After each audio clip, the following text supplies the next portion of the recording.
Friday Night Rivals recap starts now.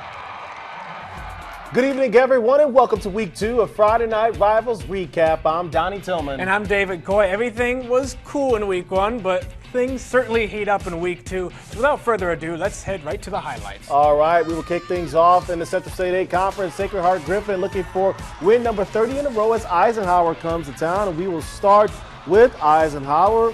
Fumble on the play, and there's a recovery there by Eric Thomas. Later in the first quarter, Caleb Daugherty to Colton Lockwood. He gets it to the end zone. Eisenhower leading on the road at SHG 7-0. But the Cyclones come right back. Tim Brenheisen to Sam Bonasinga, and he's going to the house. 80 yards for the score, and just like that, Sacred Heart Griffin answers with a score of their own. They make it 7-6. More in the first quarter. More offense as SHG gets it to the end zone. That makes it 12-7. SHG goes on to win big. Check the score out. 74-31. What's up, people? Home opener for Rochester and Springfield. The crowd was crazy in Rochester. Late first half is going to be Dan Ziegler back to pass. He finds Avante Cox, a little pump fake there. 33 yards for the score. He gets it to the end zone, and the Rockets are celebrating. They decide to go for 2. Ziegler looking, running, finds Colin Stallworth. The conversion is good. Rochester gets 8 points. Start of the second half. Avante Cox receives the kickoff. He's going to the house on this one. Little shake and bake, little juke and move. 84 yards for the score. Rochester scores to end the first half. They score to start the second half. That boy is fast. He is. 2-point conversion now. It's Ziegler to Stallworth. He hangs on easily for the catch there just by the pylon. 53-15. Rochester defeats Springfield High. We head north to Lincoln, where the Railers open up the home slate with Glenwood tonight. Lincoln trying to get something going in the season. We would start in the first quarter on 4th and long. Brandon Hay would make a few moves around, goes 23 yards all the way to the house. But there is a flag on the play. A holding call. The touchdown does not count. Next possession, we would go for the Titans. Cole Hembro fakes the handoff, keeps it, goes 22 yards for the score. This one would count. Glenwood by 21. They led. Titans win big over Railers 65-0. A pair of 1-0 teams looking to stay perfect early in 2015. Southeast hosting Jacksonville, third quarter. Gavin Webb goes 75 yards. Make that a TD, going down the sideline, making a lot of moves right into the open field. They would be up now. 27-13 would be the score. Joe Brennan would get in on the action on this one. Back in the gun, gives it to James White. Actually, he's going to go long for James White. That would be a 50-yard play. That's a big first down for the Crimsons. But check out the Crimsons. They would keep on going. Clay Wood gets the ball, takes it in, give him 6 points. Then Matt Rooney would get in on the action as well for the Crimsons. He takes the handoff, goes all the way in for the TD. Final in this one, 46-20, Jacksonville wins. MacArthur got off to a rocky start in week 1. This week, they look to get back on track. The Generals meeting the Lions this evening. We would start in the first quarter. Opening drive, Amir Brummett looking to go long, throws it up, and Dallas McLean makes the grab into the open field. He walks in for the score. PAT would be good at 7-0 Generals. Later in the first, Lanphier coming back, charging. Andrew Powell goes to the right, goes downfield, bumbling and stumbling right into the end zone. Lions take a touchdown, but the PAT is no good. They would trail 7-6. Lanphier would go on to win big, 63-13. Hey, the Central State 8 is now in the books, and it's time to take our first quick timeout. But when we come back, we're just getting started. We got a lot more to show you. It's time for our game of the week, the bitter rivalry between Lower Forsyth and St. Teresa. Who will come on top? Next.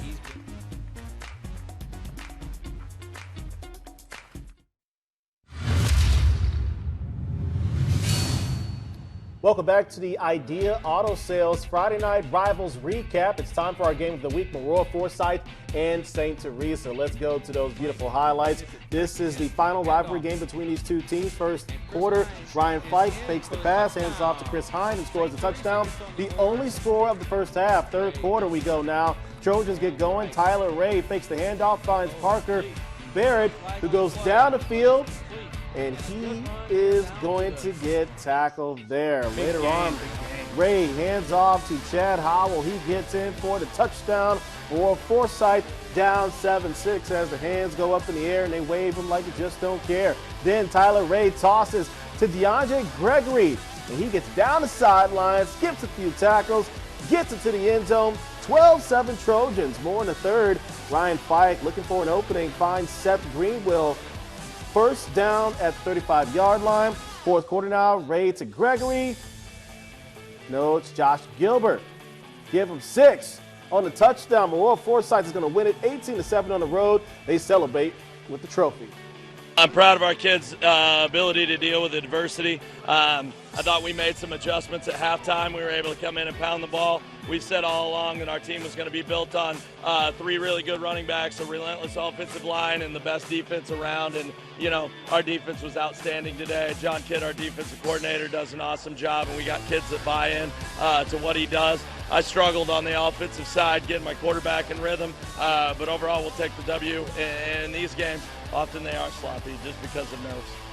The Trojans will rest well tonight. That does it for our game of the week, but it's time to take another short break. When we come back, we check in with the Sangamo Conference right here on the Friday Night Rivals Recap.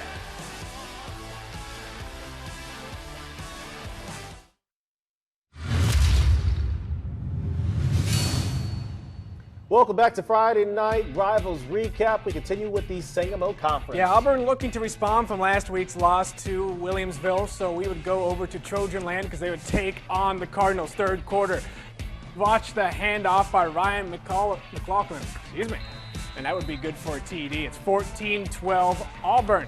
More from the Trojans. Drew Chance in the gun, goes deep, finds Drew Points, give them another TD. Wow, that boy is doing well. It's now 18-14. Cardinals trying to get something going. This time, Drew Chance, QB, would fumble the ball right about now. Now he did it. It's recovered later on by Nick Georges for the Cardinals. Pleasant Plains trying to get something going. Jacob Chronister rolling around, goes deep, finds Logan McBride. That would be a touchdown Plains. Plains would win 27-26. All right, Williamsville meeting a tough team tonight in Breeze Mater Dei. 2nd and 10 from their own 10. Second quarter, Vince McNally to Harrison Cresswell.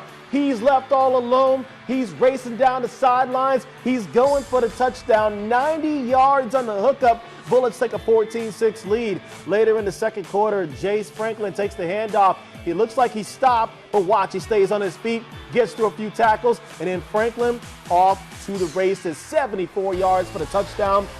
No defense in the second quarter. It was all about the offense for the most part. Then later it's McNally to Cresswell, throwing it up.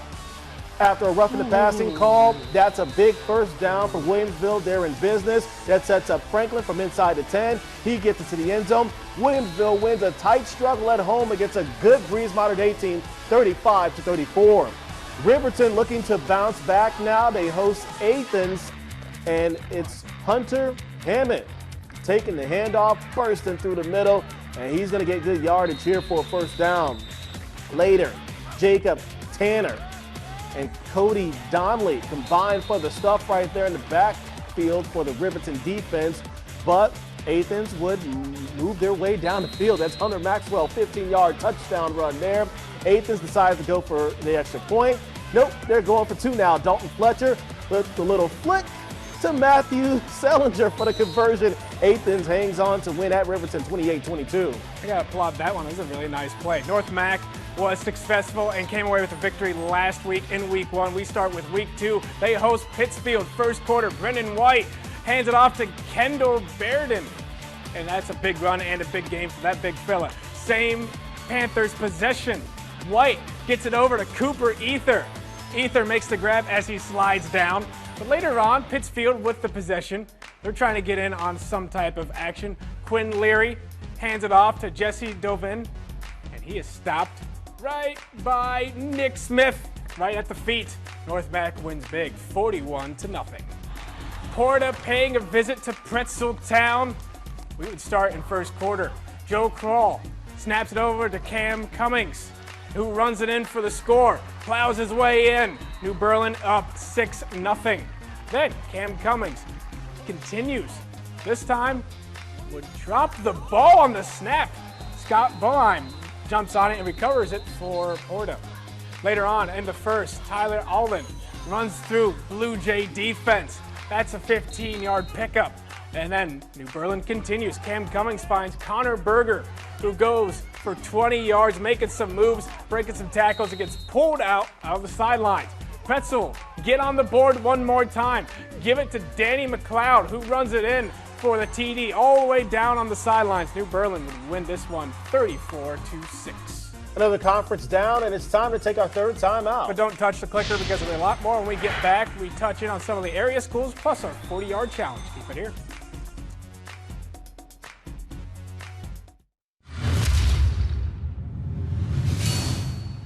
Welcome back to our Friday Night Rivals recap. Time to tour some area schools. Let's move on over to Mount Zion as the Braves get in some action. Yeah, let's do it. The Braves would play host to Jersey, so we would start in the second quarter. Fourth down, and Jersey would be up 20-19. J.Z. Aldridge goes long for the big catch.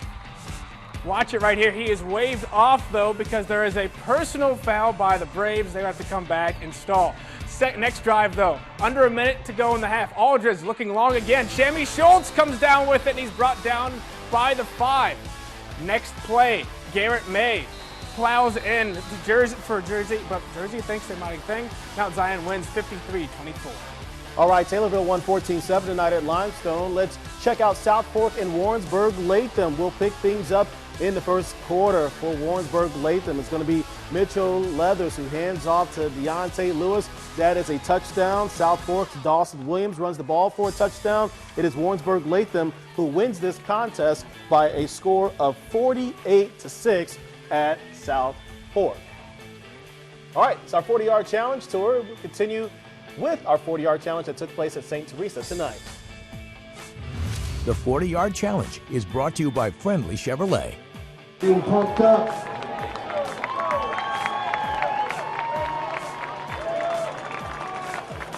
The pressure builds. Oh, wow. A hand for Mr. Luttrell. The 40-yard challenge is brought to you by Friendly Chevrolet. Just wide left. That was a good opportunity there. I like the tension he was building, just going right back and just wait. And then he kicked it. Looks like he had enough, almost, but no left. There had to be a lot of pressure on him to try to kick that ball in front of all those people. I'll tell you what, we're done for now. That wraps it up for week 2 of Friday Night Rivals. I'm Donnie Tillman. He's David Coy. Join us for week 3. Have a good night, everyone.